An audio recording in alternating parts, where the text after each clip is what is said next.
Lorival, em que trecho nós estamos nessa trilha no debate internacional entre regulação de Big Techs e o papel delas no ambiente político dos países? Bem, a gente estava se encaminhando para se inspirar na regulação europeia, né? Lembrando que os Estados Unidos não têm uma regulação, a lei de telecomunicações dos Estados Unidos são de 1996, quando não existia nada disso que a gente está vendo hoje. E a União Europeia, sim, ela aprovou no início do ano passado, mas algo que vinha sendo discutido nos anos anteriores, uma regulação que procura coibir a desinformação, principalmente no que diz respeito a aspectos de saúde, né? A gente estava saindo da pandemia, houve toda aquela campanha de desinformação sobre vacinas e tudo mais, e também o discurso de ódio. Então, esses são os dois eixos, né, do sistema regulatório europeu em relação às redes sociais.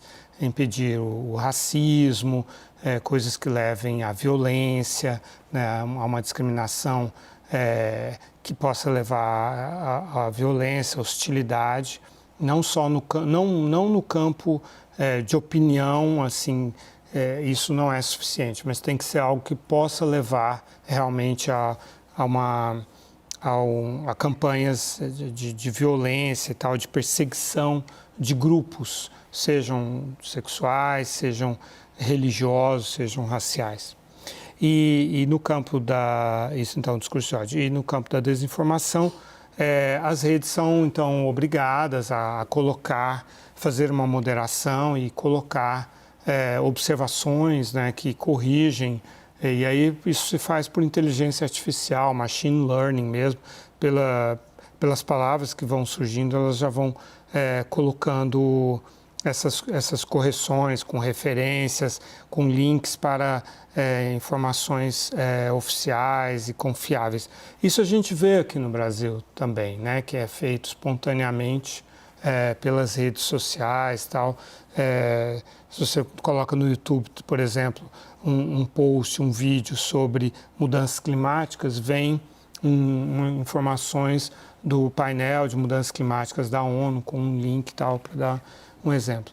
Eu disse, a gente estava se encaminhando para isso, porque agora esse debate ficou contaminado pelas ações do Supremo Tribunal Federal, né, por certos excessos que têm sido cometidos, por certos abusos que têm sido cometidos por alguns juízes do Supremo Tribunal Federal, e também pela forma como a esquerda está se colocando nesse debate. Vamos entrar nisso agora? Acho que é essencial para a gente entender o nosso momento também, Jussara.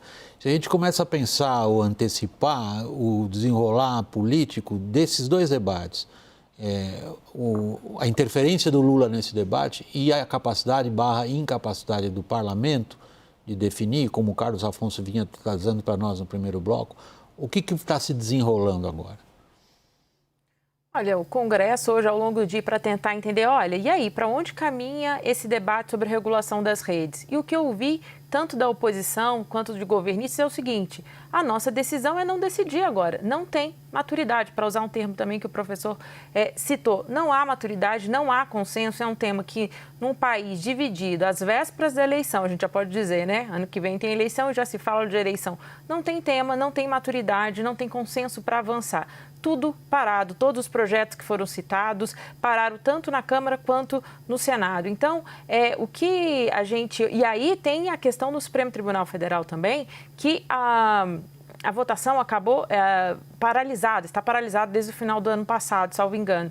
E aí, o que o governo vai, mais uma vez, se avança no Supremo Tribunal Federal, vai o Congresso falar, olha, há uma interferência do Supremo Tribunal Federal nas prerrogativas do Congresso. Fato é que não há um encaminhamento. Dentro do governo também, o governo fala, olha, precisamos tratar disso, mas é pouco efetivo, porque sabe também que sozinho não consegue. Então, é um tema que divide muito. Hoje, a participação hoje não, né? Ele falou ontem, mas hoje, quando o presidente, ele menciona que de fato pediu para Xi Jinping uma pessoa de confiança, e não qualquer pessoa, uma pessoa de confiança dele para dar uma consultoria sobre isso vira um prato cheio para a oposição, que sempre diz o seguinte: olha, a esquerda está querendo censurar as redes sociais porque ela sempre perde o debate nas plataformas digitais. E aí, quando ele confirma que falou com Xi Jinping sobre isso, é um prato cheio para a oposição que está deitando e rolando nisso.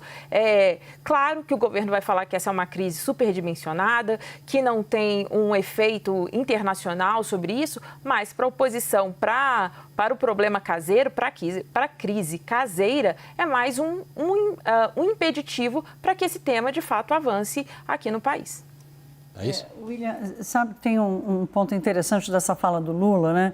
Porque eu assisti algumas vezes a fala dele, às vezes me soou até como um arranjo dele. Ele entrega essa informação como uma coisa positiva da ação dele. Falou: olha, a conversa foi tão boa que eu pedi para ele um consultor e ele me disse: eu vou mandar. Eu falei para ele: ajuda a gente. Ele: vou mandar uma pessoa da minha maior confiança.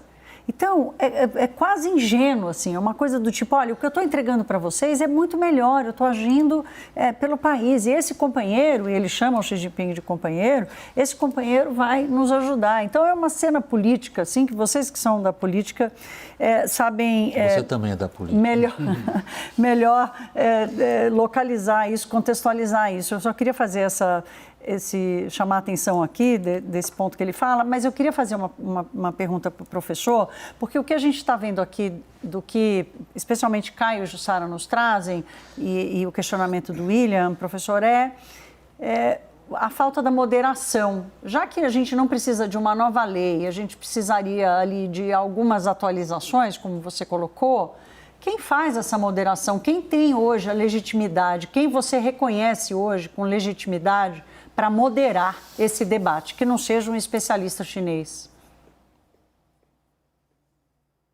Olha, Thaís, me parece que eu vou usar aqui as palavras de um especialista no tema, que é o Xi Jinping, que, ao responder à provocação, disse que o Brasil tem autonomia para regular as redes sociais. E eu acho que essa fala vindo do próprio Xi Jinping, ela discutindo uma realidade, que é: o Brasil tem autonomia para levar adiante uma regulação de redes sociais que tenha a cara do Brasil.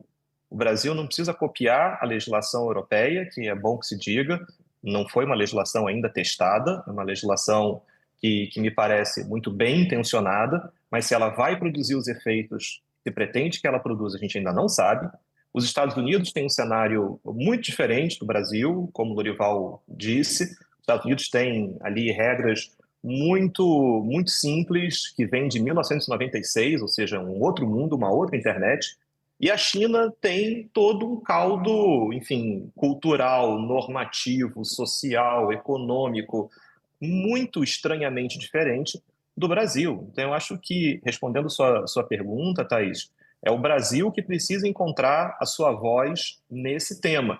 E o que me preocupa é que, a partir de hoje, separar uma conversa que seja técnica, razoável, sobre o que precisa ser regulado no debate de rede social, separar esse debate de um debate sobre censura vai ficar muito mais difícil quando a gente tem essa proximidade e a gente tem o vídeo, a gente tem a fala do presidente solicitando um especialista chinês que venha ao Brasil para nos ajudar a resolver essa questão do digital. E só para concluir, o Xi Jinping diz que o Brasil deve regular, se quiser, e que, se quiser, pode até bloquear a plataforma, o que é uma situação ainda mais estranha, porque o Brasil não vive o cenário que viveu os Estados Unidos, num debate sobre segurança nacional e o aplicativo TikTok.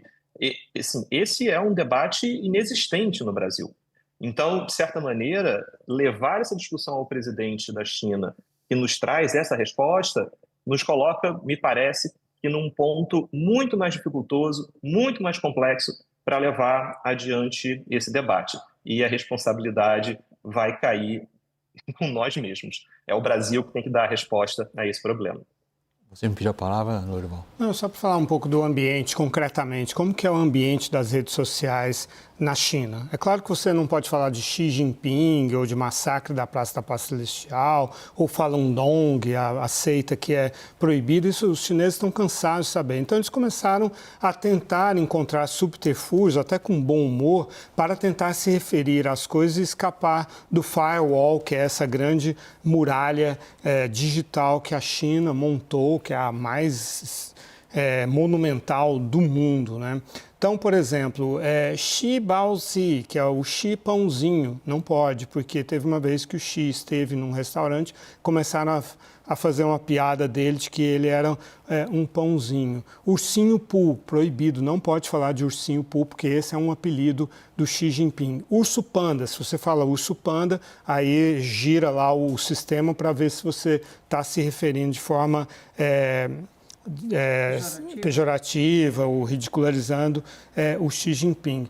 Praça da Paz Celestial, a própria praça não pode falar dela nas redes sociais. Não, quando eu digo não pode falar é porque cai, não bloqueia, né? O número 6, os números 6, 4 e o número 198964 também não pode, que foi no dia 4 de junho de 1989, o massacre da Praça da Paz Celestial. Aí os chineses vão criando códigos, né? E aí o sistema vai localizando. Então, caranguejo de rio é uma forma de que é uma expressão que parece com harmonia, é uma forma de se referir à censura. Então, já derruba. Palavra sensível, isso, palavra sensível não pode falar porque está falando sobre censura. Alpaca é uma palavra que tem uma conotação que se parece muito com que se refere à mãe de alguém. Então, não pode usar essa palavra também. Então, assim, é isso que os chineses criaram, né? O regime chinês criou em torno das redes sociais. Está se tornando cada vez mais difícil publicar qualquer coisa nas redes sociais. Você já pensou, esse chinês, desculpa, Caio, passo para você na sequência, você já pensou o chinês desembarcando aqui no Brasil com esse catálogo de sugestões? Você tem alguma da sua preferência? Não, Lourival, William, eu só ia colocar que o efeito deve ser contrário ao que o Lula pretendeu, porque o debate já está interditado aqui e eu ficaria muito surpreso se o Supremo Tribunal Federal quiser regular a uma semana da campanha eleitoral em uma tese que claramente beneficia muito mais a direita e, portanto, a oposição e a candidatura de oposição ao Lula o ano que vem do que a candidatura governista, pôr em pauta e tentar regular isso, né? O julgamento lá está suspenso no Supremo Tribunal Federal.